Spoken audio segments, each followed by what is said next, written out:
Baay, Bye. gattu qadhugaa. Sibira kan tuqa munjuru. Garaan danda'e tuqa. Anillee garaadhuma dadhabe. Akkam warra taa'ee keessa laafii biraati miti akkaataan kiisingii keessaniyyuu addaan goruun qabdan akkuma itti kiisingii wal qoodatan himuu qabda. Akka dubbiin soban taane. Waan ajaa'ibaa dhageenya bargana. Doktora gaafadhu maal wanni isa biraa dhabame hin jiru kun icciitiin nu bira ciisanii akkasa itti Ameerikaaf Kanaadaa seeran. Inni as dhufee shirri gursi wajjin jedhee suuraa homaa si kaafatee qalamatitti godhatee waraqaa nikayaa baafatee dhaqee achii faayila kee galcha. Okay. Appilaayi jedhaniin afaan biyya saniititti. Magarishina dhaqee appilaayi sii godha. Wannoo kee. Proteeshinii kee appilaayi sii godha. Akkasi. Akkasitti deemama habiibti. Sobaa miti kun dhuga. Haadha unat nagarno. Kaalta ganaa nyaachuu mahadi yeellam. Okay. Welcome.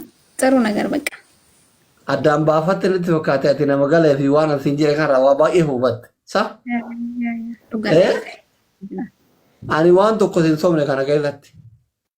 Qabri qabaa maal godha. Osoo rabbi carraa kanaan sii baase. Royaal sobaa. Haati kee tola deemtere haati kee tola deemte achi si deette. Uffee.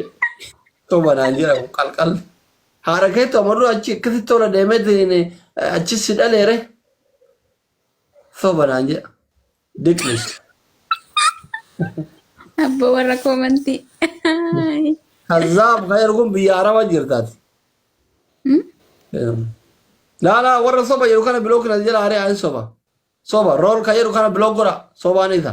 Kejibeetiin yoon akkatti ittiin nyaatu fi hin jirtu ati an biyya faranjii hin jirtu. Koomentiin keetuu hin beeksisa. Hin jirtu ati biyya faranjii. Dhugaadha. Ilaa kun warri biyya faranjii jiran na biraas deeggar jiran dhugaadha jechuu jiran. Yaa. Kottu ati eenyu royaal gati kun kottu. Qalqala. Shamarran ka dogoggorsuu barate kun. Nuti dhugaa dubbannee bakka nuti dhiite bulla. Bakka lubbuu nagaan turika waan wal agarreef natti toleera. Yeroo jalqabaatiif wal agarreemi Yeah. walitti deebina yeroo birallee inshallah. Sure. Laa taqnatu min rahmatillahi jedhama. Good night. Thank you.